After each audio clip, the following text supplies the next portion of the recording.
Hello, 18 Summers Tribe. Today we're here with Tiffany Sauder. Nice to see you. Thanks for having me. I'm looking forward to the conversation. It'll be great. Today we're going to talk about life of and this is a word that I've started embracing more and more as I'm expanding into different parts of myself because I'm living in my heart here and then in my heart here, or all of the ands that kind of bridge this like complexity, I think, of being a mother and an entrepreneur. And tell me about Life of And. Yeah, well, that's exactly the root of where this was born was, you get to this like midlife stretch. I'm going to be 44 this year. My husband and I have four kids. I have a business that I founded 20 years ago that I had been the president of for that, sort of 20 years. I have somebody who runs it today. I have, these amazing entrepreneurs that I was wanting to invest in and kind of start becoming an investor. And, as your kids get older, it doesn't get simpler. And Mm, I would lay in bed at night and sort of question, is it that is it wrong to keep dreaming for myself in this mm, season of life where your kids need you so much as a mom? And that is like it's a choice that we made. It's like such a noble calling. But I just wondered, is it wrong to keep dreaming? And mm, I'm such a person of action. I couldn't lay in bed at night and think of it and not do something. And so I was just stuck in this in between. Um, I'm not good at the pause in life, but I just started to say, I don't want to leave these ands on the table. I don't want to live a life of, I don't know, I'll say the word regret is probably extreme, but just like I want to see where my ideas and my mind will take my abilities. Because when you put yourself in, sort of tension and growth and stress, you continue to grow. And so I started to realize I could give up my dreams or I could change my toolbox. mm, And I decided to change my toolbox and to figure out how could I create an environment where I got to say yes to more ands without compromising the yes that I wanted to be able to say to my family. And so that birthed this life of and. I love that. I think so much of as mothers, especially, I think there's a lot of that duality of like responsibility, but also here's what I want to do. And Mhm. it's really hard because, I think you talk about the that like guilt, guilt and shame or guilt and overwhelm, like mommy guilt, like it's not called daddy guilt. It's not called, big brother guilt. It's called mommy guilt, And so although this is a podcast for parents, I hear you exponentially as a mom. I know that you are so involved as a parent. You feel that too. I know your hardest days are when you feel like, oh, I'm not balanced. I was in work all day. And then when I got out of work, all I was doing was thinking about work and I wanted to do this, except I had to do that. I And I do, think that but like balancing that. I honestly think that from all the families we've worked with over the last decade, yeah, mom guilt is, I think, is the most unfair because it seems really, really thick and strong. And there's some very successful women, moms that we've worked with. Man, I think they're rocking it, but they're still kind of beating on themselves. I don't know if you see that ever. Yeah. So my like training as a professional is as a brand strategist. And in the world of brand and marketing, you're taught to think about words really hard. Um, and so this word guilt is a word I've thought about really hard. And I promise this is leading somewhere other than just a slow build up. Um, because you actually don't hear the word that much before you Mhm. have kids. Guilt. Hadn't like heard the word that much. I don't know. I was like, that didn't ever think about That's it. true. Yeah. And then you have a kid, and whether you think it or other people's project that into your space, like, do you feel guilty? It's like you sort of feel like you're not part of the club if you don't hang on to the banner and say, yeah, me too. Like, do Mhm. I not love my kids as much? Am I not as committed to being a mom as much? Am I like, what's wrong with me if I don't feel guilty? And Mm. I said for a long time, I feel guilty. When I'm at home, I want to be at work. When I'm at work, I want to be at home. And I had a very close mentor of mine say, do you really, Tiffany? Do Hmm. you really feel guilty? And like with tears in my eyes, I said, no. Mm. But what does that mean for me if I don't feel guilty? Why don't I feel that? And so I'm going back to this as a brand strategist. The word for me, the definition of guilt is being in a place where all of your decisions and behaviors can be in perfect alignment with your priorities, what you want to become, and your values, who you want to become. When your choices and your behaviors are totally inside of that quadrant, think about it's aligned with who I'm becoming, it's aligned with my values, and it's aligned with my priorities, what I want to become. That is balance. Guilt is when you are in a place where you're pursuing your priorities, maybe at the expense of values. For me, I feel guilty. Right now, we have kids in 4 different schools, 4 different stages. Nobody can drive. My husband travels a lot. Nobody can drive. Nobody can drive. Nobody can No, drive. that's hard at this Nobody can point. drive. You understand how important those words are. Nobody can That was drive. big. Yeah, we were Nobody like, can drive. yay. Yes. 5, and we often have extras. And so if I had to drive everybody We had everywhere, I 2 would lose my drivers though. mind. We've had We 2 have 2 drivers. drivers right now, but at least for the last 2 years, we've had 2 drivers. Yeah, So it's insane. Ooh, It's insane. Your day your life feels is going to change when they drive. I Yeah. know. My oldest just got her permit this past week, and people are like, "Oh, does that?" I was like, "Oh, how's it feel?" I was like, "It's ready. It's time. It's ready. We need it. We're It's time." done. I feel zero feels about it. I feel very excited. There's no guilt. There's no misalignment here. No, there's That's none. celebration right there. Exactly. And so what I found is when so let's go back to the priorities and values. Yeah. Our kids are all these different places. When my husband's job requires him to travel quite a bit. When I travel for work, like I could be doing a huge keynote speaking tour right now for this project I'm working on. But what I know is the pursuit of my priority of expanding the impact of life of And, it would be at the expense of my values of the presence that I need to be for my kids right now if I were to choose to go do a 30 tour keynote speaking tour. Does that make sense? Like that would make me Absolutely. feel guilty because it's misaligned from a values perspective, but it's totally aligned with my priorities. And so what I've learned is to look at guilt as a guide. We Mm. can't just sit in it. That's silly. That's like us being reactive to this force that somewhere somebody decided needed to be part of the equation if you were going to choose to work outside of the home and be a parent. What if we said no? I'm not going to allow this to be a permanent condition, but I am going to see it as a sign. If I'm in a place of guilt, is it because I think somebody else thinks I should feel guilty about it? Is it that Mm-hmm. somebody else's expectations of me is making me feel guilty about it?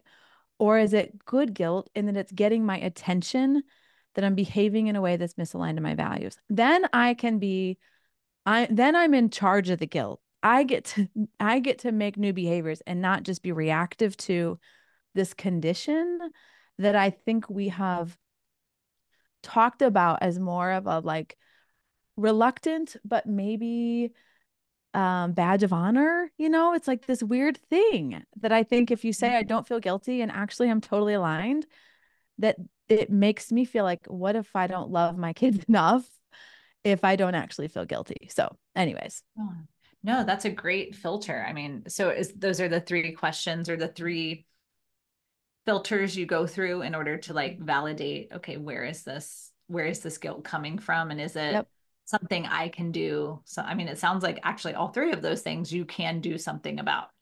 totally. Yeah, Yeah. that's So the really first one is, yeah, do I feel guilty because I'm supposed to? Do I feel guilty because of somebody's expectations of me? Or do I feel guilty because it's actually in violation of my values? Yep.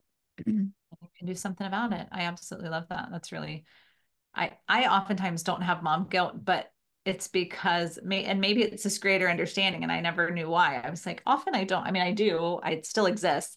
If there's a day in which I was like, but everything you're saying completely, the priorities. If I thought that I was going to get to play, slip and slide in the front yard and leave my phone inside, but instead it was like final edits on a book and everyone happened to have some other emergency they were doing, and so instead I'm in like deep work throes and I'm separate. On those days I might communicate to him like, oh, I didn't show up the way I wanted to. Mm-hmm. So that's one Mm-hmm. thing, but most of the time I'm like, gosh, I try to really think about it, and Totally. that's one thing, I don't do everything right, but there's one thing that I'm like, gosh, they really deserve it when I'm telling them that they have it. I guess is my thought. But that comes down to values and priorities. I love it. Totally. It's a great way to break it down. And I think I'm like going locking in on the middle one. So the hardest one for me, and it's funny because we have a range, Tiffany, we go Same as from you, yeah. 2 to 20. So we're really ranged. It's funny now, the oldest ones, and it's very rewarding to hear, like, no, you guys made yourself so available. I mean, they joked like, no, like we kind of, the older teens said, we're okay with you going away, Dad, because you're always around. Like, we just designed our business where I'm 10 feet from the house and here a lot. But still, like the 7-year-old, he's cute as hell. If I have to, we could go away we live in Costa Rica a few months out of the year normally. We could be down there for a month together. I'd get back, and a few weeks later, I'm going away for 2 days, and you just hear oh, you are always gone. It's like, now it's kind of like humorous to the point where, but you still have this little twinge, like, ah. But Jamie's really been good at saying, no, this is what Dad does for our family team. And I don't know if you ever come across that, or if you have with the younger ones where it's Yeah. that they put the The head back. perspective, right? Because we were different people for the big kids than we are for each successive generation. Some way I'd like to think I'm and always better, but different, And so I think that for these younger ones, we're always around. So when we're not around, it feels really big. Yeah, so mine are 15 to 3, so not quite as far as yours, but I love how you talk about your kids as generations. That's such a treat. I love that. I love that. One of the things I know, I don't know if this will work for you, but one of the things that we do as a practice in our family is we publish our priorities to each other. Oh, that's awesome. Because then I think it teaches everybody in the household, we are all customers of our resources, our space, our money, our time.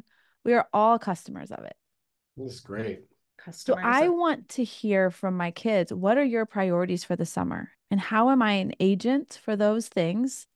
As silly as I may think they are, I have 2 teenage girls. They have only silly priorities in life. That's right. You have 4 girls, right? Yes, we have 4 girls. That's right.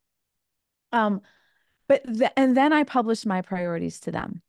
And they are also partners with me in getting my priorities in. So obviously I have more responsibility, but then they understand what I've committed to. And maybe you say, hey, in the next 90 days, Dad's going to travel only 7.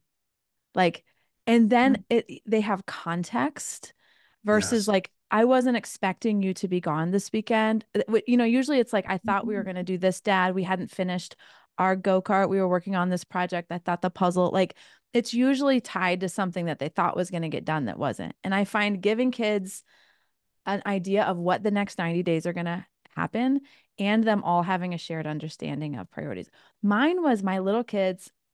When I would work out, it was so annoying. I am not the like, cute kids at my feet. Like, it's okay if I have to pause it 13 times kind of workout girl. I just can't. I'm just not that flexible. I think that's cute, but I'm not that person. And so I just needed to let my kids know, like, I want to live to be 102 years old. That is like really my goal. I had my last one at 40. I want to live a very long time. And part of the way that I invest in that every single day is having some movement. And so I told them, this is what I need from you guys. My bigs, I need you to help me. It is not a 3.5-hour escapade over here. It's like 22 to 36 minutes, but just explaining to them why that was important. It's not me trying to get, to be alone. It's just like, I just got to get this done because this is part of my commitment to myself because I want to be here for a long time for you guys, as an example. And it took a lot of the tension away. So that's great. Oh, that's great. And that's similar You've verbiage to what we say. Well, no, I totally do yoga with the kid, with at least one child at my feet, on my back, I love naked, that. rubbing her butt on me. I mean, they're like, it is all about I can't. that. I'm like you. I can't do it. I'm like, no, no, I can't. I mean, I legitimately am like, ooh, this is like 25 extra pounds while I'm doing my. I know. No, I'm on Tiffany's side. No, I get it. I feel like most people are. I'm kind of insane. I love it. I love that for you. And in my head, I wish that for me, but just can't get there. It's funny.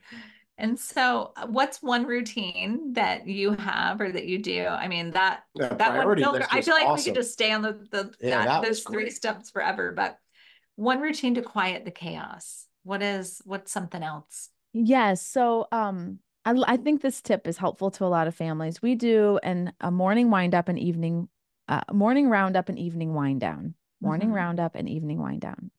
So I heard this analogy and it helps me think about this. When you walk like down a street and like at night and a restaurant is closed, all the lights are out, you don't see today's table settings at all. The tabletops are wiped down, the floors are clean, silverware is rolled. It is ready for the next day's action. And that 100%. is what the evening wind down is about. I tell my family, I don't want to see yesterday when I wake up in the morning. Not because and our house is not militant, but like yesterday's cereal bowls, yesterday's homework, yesterday's shoes, yesterday's clothes. Our days are so full by choice because we all have lots of priorities that we're chasing and a very full life that we want to live. And so we need the day to fit in its compartment and we need yesterday to go away. So our evening wind down, I have a checklist on our fridge that is literally about making the day go away. It's sweeping the floors, it's doing a 10-minute pick and put where I set the timer on Alexa for 10 minutes and everybody picks something up and puts it away. So we don't like just get under a heap of crap. Wipe down the counters, take out the trash in the kitchen and the main bathroom, and run the dishwasher is the last thing that we do before we go to bed. We oftentimes pack lunches if we're in school sesh. So it's just a very it's like it's kind of like if you worked in retail or a restaurant, there's like this closing process. And it's a way Mhm. of closing down the house so that the next morning when we all wake up, the space is fresh and ready and we can be fresh and ready for what the day brings. And then the morning roundup is a shorter list of stuff because I tend to like work out and those things in the morning. Some people are just better in the morning, and so they like to do it then. But that's when I check backpacks, do refill water bottles. There's kind of like a little checklist of things that I go through then as well. So evening wind down and morning roundup helps me kind of, I feel like, run the flywheel of the family so that we can like operate and do our stuff and we're not like losing stuff. It's not cluttered, it's not crazy, it's not dirty, it's not sticky, and we can Mhm. start fresh every day. No, and I love that. I love that you write it down and that everyone can see it because I'm very similar. Like I'm always like, okay, let's do the next thing so that we're prepared for the next thing, if that Mhm. makes sense. So, and I'm not great at asking for help. And so, even this weekend, because we were all home all week, extended version, and then relying on Jim a bit as things move because he's a great partner and so much fun and always present and always willing, but the communication has to come from a lot of times from me to Jim. He's always willing. I have to ask. And so is that fair? Oh, Oh, okay. absolutely. Just making sure. 100%. But I think if it was a checklist, because I don't like always asking. And I think a lot of times that's probably a dynamic in a family. It's like, I always have to ask, or never mind Mhm. if I have to ask you to do it. I feel like that's some things that we hear often. But if it's something that says, here are the things that close us out.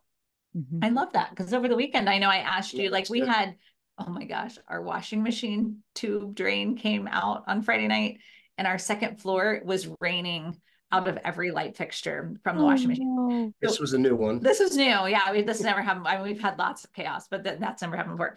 So every towel, like every single towel in the house needed to be washed and folded after we had dried up and then all the pots and pans that were used to Yeah. like catch all the water. And so I was like drowning in pots, pans, and towels Mhm. this weekend.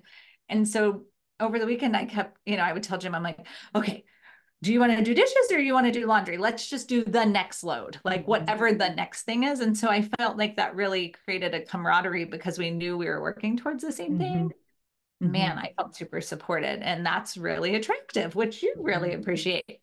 So I love that. And I'm sure your younger Totally. ones, even if you have to like draw a picture of what it is, they could get in on it too. Totally. And what I found, the reason we wrote it down is because I run it pretty automatically and I'll tell the girls, yeah, this is what needs to be done. But when I would be gone, like I have a board Oh, meeting or a late dinner, I would walk into chaos and I would be so mad at everybody.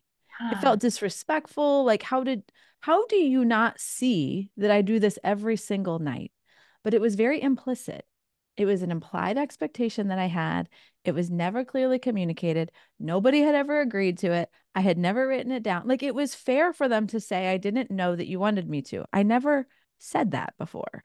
And so we had a very explicit exchange as a family where I wrote down what happened. I walked through, this is what the standard of care is. This is what I mean. This is what I want you to use. And it felt like odd and a little surgical and strange when I was going through it, but it has been such a blessing to me because now, like, I will just text, like, I'm going to be gone, girls. Don't forget to run that like evening wind down. Like, it needs to happen. And they get so proud and they're so happy because they know how to do it. And I'm teaching them how to put processes in their household so that they too, when they're running a crazy house, aren't this like exasperated mom that's like secretly annoyed at her whole family. That's not who I want to be. Yeah, That's not what I want to such a train good them to point. be. You know what I mean? So, And so Now, true. how do you and your husband synergize this? Just out of curiosity. tell me what you mean by synergize this. Well, how do you How do you include divide and him? conquer? How do you include? How do you guys make decisions on Yep. this? Just out of curiosity. That obviously Yep. there's be a So good I have blend. a totally, I have a very different dynamic than the two of you. My husband travels a lot. So him being by my side all the time is not our reality. Jim Um, travels a lot too. do I you? mean, Okay. Well, more than depends. I used to, but when I'm not traveling, I'm 10 feet from the Yeah. house. Yeah. So Um, so we have a quarterly meeting, my husband and I. We'll go do something very fun. And then we'll also talk about what I say, the business of the family. And so that's where I'll like say, like, these are some places we're getting stuck, where I'll maybe have some explicit conversations with him and we like literally manage the business of the family. Like, one of the topics we talked about this last one was we need to figure out like some financial education for our older girls. Like, we've got to put some things in place so that they don't leave the house and think everybody just pays for everything in their lives. This is not going to work well for them. We had different experiences as kids and we need to give that gift to them too, as an example of the business of the family. No, that makes Um, great sense. so we're pretty aligned. We're very aligned. I outsource a lot of things. I don't know if you guys are big in outsourcing, but it's a big part of the way that Delegation. I get my honey-do list done without needing to bring that into our relationship because he doesn't want to just be nagged when he is home. And so I started to realize this, I'm the only person on the planet that can give him the gift of home.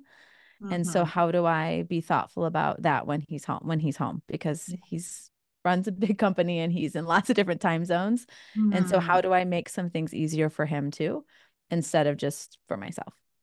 yeah. That's great. Yeah. No, we're big delegators. Like anything that doesn't involve direct time with somebody that you care Mhm. about can be delegated. Yes. Amen. End of episode. But I love that for you to say I'm the only person that can make it home for him. Like that's really sweet. And a lot of times when people come to the house, like service people, they'll be like, well, ask your husband, or, oh, I'm sure your husband. And I'm like, no, he's amazing at so many things. This one I'm going to handle. Yeah. Yeah. No, no, I'm not your fix-it man. Yeah, my husband is he is so helpful when he's there. I have learned not learned. He's not consistent because he travels some. So our house has to operate with or without him.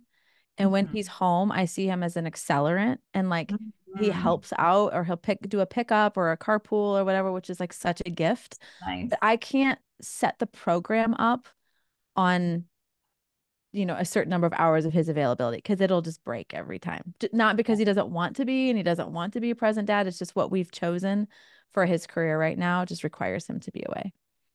Yeah. Tiffany, I hear you talk a lot about expectations, and I think that's Mhm. great. That's one thing that we, talk a lot about too, like boundaries and expectations. Here's what I need so that it can either, it just sets a really clear space for, what's needed. And even your Mhm. daughters to know, like, here's what I need from you. And here's what happens when your dad is home and whether he's home or away. And dad's like a bonus. And how nice is it that he gets to come home and be a bonus? It's nice.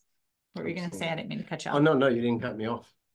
Um, okay, so what are some other, let's see what I have that struck me um with you.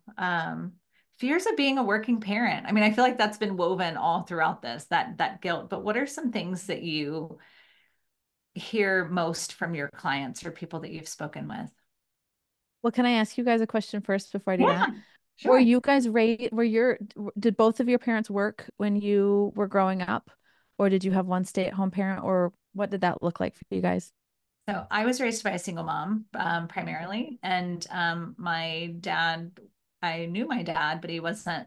I didn't really watch him do, any of the things. He wasn't in the home. He lived out of Mhm. state. She remarried. They both worked, but she worked like as she wanted to work and from home, and there was a Mhm. little bit of a difference.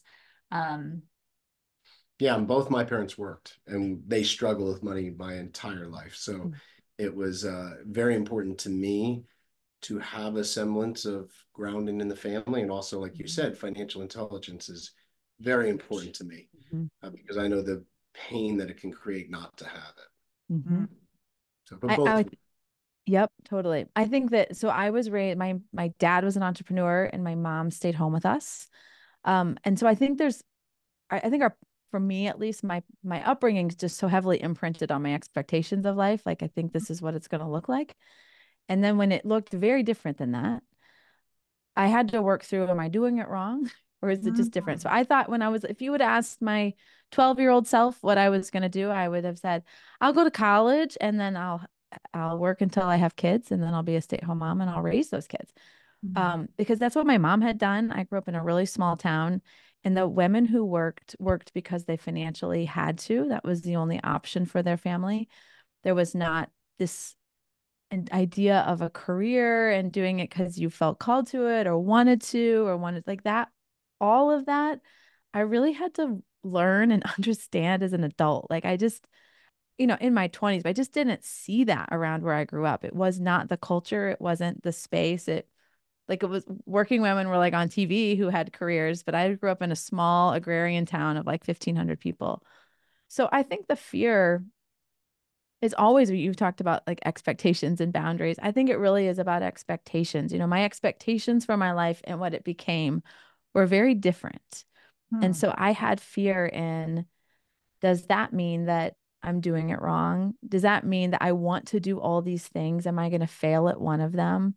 You read all these statistics about entrepreneurs and how quickly they fail. It's like, am I just naive to believe that I mm, can be successful in all of these domains? Like, how stupid am I? Or mm. is it how brave am I? Like, which is it? And so I just really had to wrestle through, was it like brave enough to try or was it dumb enough to try? And so I think I And had to maybe get a it's comfort. and, right? Yeah, right. Maybe, maybe we're all a little brave and a little dumb, or a lot of both. Yeah. Yeah. So I think that that's what it became for me. I had fears like if I had if I had nannies with my kids for more hours a day than I was with them, would they think that that was their mom and not recognize me as their mom? What would all that be like? And I think for a long time, I was too afraid to say my fears out loud. And if I would have been willing to say them loud, I think they would have been dispelled as myths, and very wise women would have come alongside me and said, let me show you 10 examples of how that isn't true. And so I Mm, think what I learned in my journey with fear, and when I talk with women or couples that are in a place where they're just like fear feels like it's creating a full stop, is define it and free it. Say it out loud. Say it out loud and figure out, is it true or is it not? And I think that's what I've cycled through much quicker as I get more mature, is like, let me just say the thing I'm most afraid of and let people speak into whether or not it's true or not. mm. And you actually, I saw on your social media, it's something I screenshotted, said, fear will never waste its time on the best of you. I mean, on the worst of you. I almost got it wrong. It wants to quiet the best of you. And, I think that as we grow exponentially in our really going deep in our family and owning that space and growing 18 summers and growing, a large build to rent company, um, it really attacks those parts of you that want to shine. Fear doesn't show up in like the places that you're mediocre. Like I'm never worried that like my hair doesn't look right. I don't even brush my hair most of the time, so who cares, right? Uh-huh. But where it does concern me is my relationship with my husband, my relationship with my children, the energy in my home. And so I thought that that was really powerful, while you're speaking on fear, that fear doesn't come for the worst of you. It'll always attack the best of you. That's well said. Totally. Tiffany, where can people learn more about you? Yes. Well, if you want to see my life of And in the raw, you can follow me on Instagram at Tiffany Sauder. I'm sure you guys will put the links. And if you're interested in the Life of And Academy and better understanding how some of these tools can help you and your household move from chaos to peace, from disconnection to connection, then you can go to tiffanysauder.com. Perfect. Thank you so much for being here today. This was awesome. Thanks.